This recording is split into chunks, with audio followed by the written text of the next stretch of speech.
Because it's my first time. My wife, Samantha, spoke in a voice so soft it could barely be heard. Her face turning a deep red. Honestly, seeing her so bashful took me aback. This is amazing. I found myself so captivated by her. But our relationship wasn't always like this. My name is Jack Andrews. I'm just an ordinary guy working for a medical device company. I used to have a certain dream and I went for it, but I didn't have the talent. So, I gave up on those dreams. My parents had high hopes for my dreams. They encouraged me to pursue my own path, and that's how I ended up here. Now, I have no dreams, no ambitions now. When I lost my dreams, it felt like I was left empty, without a goal. You could say, marry someone and start a beautiful family, but unfortunately, I'm a bachelor with no girlfriend. It honestly pains me that I can't let my mothers see their grandchildren, but I have no choice. I can't give them what I don't have. Come to think of it, is that next week? I glanced at the calendar. Actually, I've been asked by my parents to return home next week. They live in the same state, a short train ride away, so it's no big deal, but they called in a serious voice, saying they have important matters to discuss. Judging from Mom's demeanor, it's not just anything. They are laid-back parents who rarely ask me to come home. Surely something must have happened. Given that I haven't provided them with grandkids, I want to be a good son in other ways. If they ask a favor, I decided to accept it. The day came. I returned to my childhood home after a long while. My parents run a diner, with the shop on the first floor and their home on the second. As a child, I used to boast, I'll take over the shop, but I lacked the talent for cooking and gave up on that path. That's why I'm hesitant to return home. But it's strange. They should be open every day except Thursday. It's odd, the shop sign isn't out. Are they closed just for today? I'm home, Dad, Mom, I'm back. Opening the door to the diner, both Mom and Dad were there. But they were both somewhat thin and their faces were pale. What happened to you two? I hastily approached them and they explained the situation, heads bowed. Apparently, a family restaurant opened up nearby, and our diner started losing customers. They tried their best to bounce back, but the customers only dwindled. When Dad started investigating why we had such a sudden drop in customers, he said there were anonymous rumors flying around about my dad's restaurant. Claims of seeing cockroaches, or the diner being dirty due to its oldness. There were strange rumors going around. There's no way to stop what people say. Despite my parents' efforts, the business sales only continued to decline. They even ended up in debt, which eventually made it impossible to keep the diner open. Even if we close the diner, the debt remains. Worst case, we might have to sell our home. We're sorry if you lose home to return to. Dad had tears of frustration in his eyes. His voice was shaking, and I've never seen him like this. Can't something be done? At least about the debt. The debt is $80,000. We are looking for a place to get a loan, but... Dad hung his head down. He must have done all he could. But without any solutions, he confessed to me. In desperation, I turned my gaze to Mom. And Mom, can't you ask for help from your friends? Well, I did talk to them, actually. One of my friends mentioned she might be able to help, but there is a condition. I leaned in, eager to hear more. Regardless of what the condition was, it was worth listening if help was on the table. Yet, Mom kept her head down, hesitant to elaborate. Encouraged by Dad, Mom finally broke her silence. The condition: she proposed marriage to her daughter. What? You know I used to go to the flower arrangement class, right? That's where I met her. Her husband is a CEO of a leading company, and their daughter apparently doesn't have anyone she's seeing. According to Mom, this daughter, Samantha, is shy and hasn't been able to find a partner, even though she wants to get married. This friend of Mom's seems to be very family-oriented, and said she would be willing to help us out if I marry Samantha and become part of their family. But Chag has the right to choose his own partner. I don't want to deprive your future because of our debts. No, I'll take the deal. I told my decision to my worried mother. I couldn't take over the family business. I couldn't protect this place that had always been precious to me since I was born. So, if getting married is what it takes to save the business, I'll do it. And after all, she's a CEO's daughter. It's a rare opportunity for an ordinary guy like me to have a connection with someone like that. There was a part of me that thinks it's a lucky break, the chance to help the business and maybe gain a partner and some connections. There weren't many downsides for me, so I decided to go ahead with it. But I see why she's not finding a husband. The day I met with Samantha, that was the thought running through my mind. She must be shy, indeed. Her gaze occasionally wandered away, like she couldn't look directly at me. On the other hand, I couldn't take my eyes off of Samantha. Well, to be more accurate, off her figure. Her double chin was so prominent that it looked like she didn't have a neck. And not just her neck. She didn't have a waistline. Typically, even average-sized women have some curves. But Samantha had none. If I were to compare her shape to something, it would be to a certain blue, feline-shaped robot from the future. I don't like to criticize people's appearances, but I have to admit, she had a strong impact. If you ask me if I wanted to marry her, I'd say no without hesitation, but I am not in the position to say that right now. Nice to meet you, I'm Samantha. I'm Jack. Pleasure to meet you. Samantha shyly responded and made her greeting. I also nodded in response, and after discussing, we officially became engaged. A month later, we got married and officially became a couple. There was some discussion about living together, but marriage was a non-negotiable condition for repaying the debt. I had no reason to refuse. Perhaps understanding the situation, Samantha suggested that we don't force ourselves to live like a typical married couple, but let's come together in our own way. So we ended up sharing a bedroom, but not a bed. The so-called wedding night has not yet taken place. Well, with Samantha's physique, sharing a bed would honestly be a squeeze. We were both used to living alone, so it was a bit awkward at first. But it seems that Samantha had always aspired to be a typical wife. Good morning. I tried making breakfast, if you like, please. Just before I left for work. Samantha, who had gotten up early, had prepared breakfast. Chicken soup, fish, and omelet. It was a hearty meal. The aroma of the food tickled my nostrils, stimulating my empty stomach. This is delicious. Even though I quit, I once aspired to be a chef. I have a discerning palate for food. So, I can say with confidence, Samantha's soup is truly delicious. And it's not just the soup.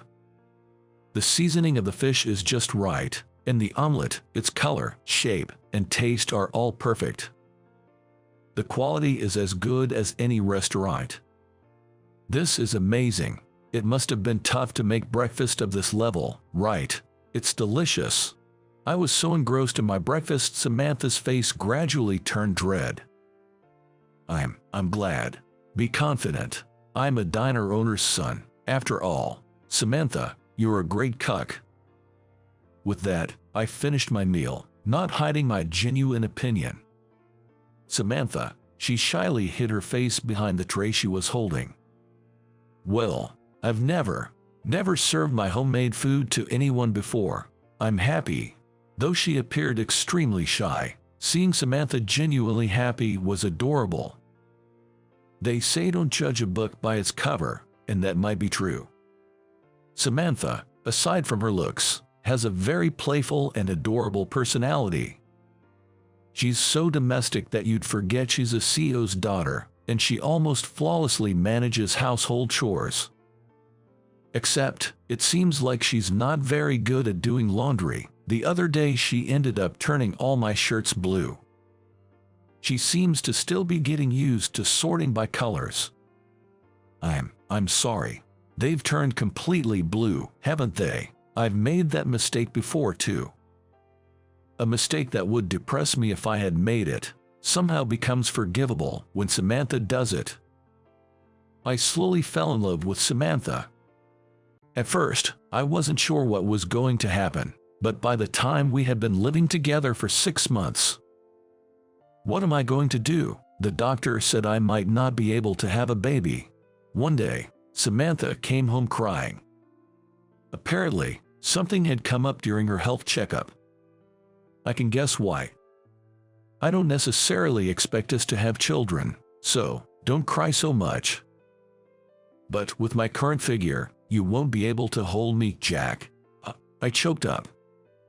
Emotionally, I am perfectly able to love Samantha. But it's pretty tough with her 200 pounds figure.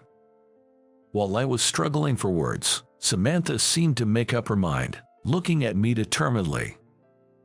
I've decided, I'm going on a diet. What? I want to live a long life, and I want children. Also, I want to walk proudly by your side, Jack. I can't stop Samantha, who says this while blushing. Samantha made up her mind, and thus, she began her diet. Exercise is good for health, so I also joined her in the effort. I was just starting to worry about my waistline. I suppose I've put on some happy weight. It can't be helped, Samantha's cooking is too delicious. We go jogging together before work and walking every night. But, as expected, it's not easy to keep up. I can't do it anymore. I won't spoil Samantha when she whines like that. This was a promise between me and Samantha. If she felt like giving up, I would be there to support her. So, when Samantha looked ready to give up, I proposed something. Hey, Samantha, I have a suggestion. What is it? How about we buy a dress? Here's my idea. I will buy the dress that Samantha wants to wear the most right now. And Samantha will work hard on her diet so that she can wear that dress. It's easier for people to have a goal in front of them. That might be a great idea. I've never worn a dress before. Samantha was on board with the idea. Additionally, we decided to separate our bedrooms. This was because Samantha wanted to do stretches and yoga at night. If I'm being watched, it's embarrassing, she said. If she makes a request like that, wouldn't you want to fulfill it? And so, Samantha continued to put forth great effort. Half a year later, by the time we were married for a year, Samantha had become astonishingly beautiful. I hadn't realized it because she was overweight, but she originally had a good figure. With her chest and butt standing out and her waist slimmed down, Samantha, now with a great figure, looked like a different person. Her weight dropped to the goal weight of 117 pounds, and Samantha came running to me, beaming with joy. Jack, I'm going to try on that dress today. Really, I'm going to change in the bedroom. Wait for me here. With that, Samantha headed to her bedroom. The bedroom? Come to think of it, for the past year, we haven't slept in the same bed, had we? With the way Samantha is now, we could probably share a bed. In fact, isn't this the first time I've been allowed into her bedroom since she lost weight? Thinking like that, it felt almost like our wedding night. After all, Samantha had always strictly kept me out of her bedroom. It's your first time in my room, isn't it? I'm looking forward to our first night. My heart skipped a beat, wondering for a moment if I'd accidentally voiced my thoughts. As if she had read my mind, Samantha laughed. "I'll be changed," and shut the bedroom door. After a year together, we were comfortable enough to joke around like that. But her shyness hasn't changed. Just before she shut the door, I caught a glimpse of her blushing ears. After a little while, I put it on. "Come in." Upon Samantha's invitation, I entered the bedroom. This is my first time wearing a dress. How do I look? There stood Samantha, blushing, yet gracefully wearing the red dress I'd bought. She looked stunning. Her beauty, resembling that of a goddess, left me dumbstruck. "This is incredible. You look stunning." Those were the only commonplace words I could muster up. Samantha was that beautiful. She was enchanting and alluring. Yet, despite her appeal, she was blushing and fidgeting adorably. Do I look weird? Not at all. You're beyond beautiful. Really, truly. Yeah, I'd rather not have you walk around outside like that, though. Upon hearing that, Samantha chuckled happily. "Oh, stop it, but I'm flattered. I'm just telling the truth. I mean, what if some strange guy comes over?" I muttered, a hint of anxiety in my voice. Samantha, in all her beauty, smiled. "In that case, you'll protect me, won't you?" Her blush was so very Samantha-like, and I chuckled in response. I resolved in my heart to protect Samantha at all costs, and gently closed the bedroom door. From then on, time continued to pass. Welcome. Believe it or not, I took over my dad's restaurant. Quitting my job and paying off the debt was one thing, but it was no easy task to bring a reputation-damaged restaurant back to life. But now, we've transformed into a popular restaurant with lines from the morning. "Jack, take this to table 5. "Got it, Samantha. How's the meal for table 8? "It's almost ready." Yes, it's Samantha in the kitchen now. When I explained the situation of the restaurant, Samantha said she wanted someone to try her cooking, given the lack of popularity. "Jack, you praise my cooking, right?" That gave me confidence. To be honest, I was convinced that if Samantha cooked for the restaurant, it would surely succeed. That's how much I trust Samantha's cooking skills. She's always loved cooking. She even admitted to gaining weight from eating too much of her own cooking. That's actually an ideal skill for running a diner. Even though the customer traffic had dwindled, it wasn't zero. I pleaded with our regulars to try Samantha's cooking. Her culinary skills were soon recognized, and customers started to return. In fact, some people even come in daily to eat. I help out in the kitchen, but primarily, I handle the management and front-of-house work. Creating a place where Samantha can fully utilize her talents, that's my job. I'm home. The restaurant's door creaked open around the evening. It was still early for dinner, so there weren't many customers. Into this quiet scene entered a boy carrying a backpack. "Welcome back, Jake." "Dad, I'm hungry. Ask your mom to make something." Yes, the elementary school boy who just walked in is Jake, me and Samantha's son. Actually, after Samantha's successful diet, she got pregnant and gave birth to a healthy baby boy. "Mom, can you make something?" "Oh, you really eat a lot, don't you? Just wait a bit." Our son, nagging for food because he's hungry, calls out to the kitchen. Watching this scene, I can't help but smile. Right now, I'm happy. I have my loving wife, my adorable son, and I get to live with them both in the restaurant I've always wanted to protect. Samantha and I, it's crude to say, but we married because of a debt. It's probably not what you'd call a good match. But I can say this from the bottom of my heart. I'm glad I married you. How did you find that? Your subscription to the channel really motivates us to keep producing. See you in the next video. Next video.